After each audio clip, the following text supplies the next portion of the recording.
күніге күнә жасаймыз. Күнә жасағанымыз сонша, егер сол күнәні сізге басқа біреу жасаса, туған ұлыңыз жасаса, сол ұлыңызды сіз қуып жіберетін едіңіз үйіңізден. Кет ары сен, енді сен менің ұлым емессің деп.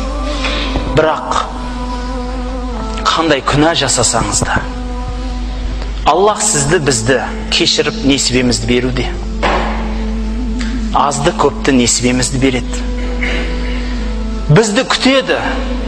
Қашан осы пендем тәубеге келеді екен?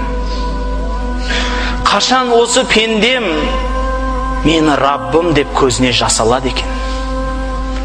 Маңдайын сәждеге қояды екен? Қашан дейді?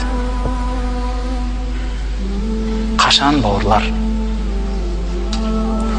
Қашан жүрегіңізбен Аллахқа жалбарынасыз? Қашан жалғыз отырғанда көзіңізге жас аласыз? Қашан намазыңызды жылап оқиды екенсіз?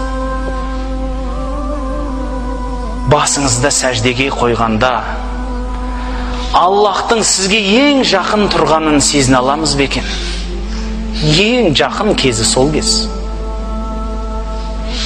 Сәждеде тұрғанда, рукуғда тұрғанда ең жақын кез. Бірақ оны сезе алмайтын болғаннан кейін мынадай бұл құрғыр қатты жүректі қарасаңшы, көзден де жас келмейді, жүрекке де сезім келмейді. Ал пайғамбарымыз жылайтын намаздарында. Пайғамбарымыз намаздарында жылайтын.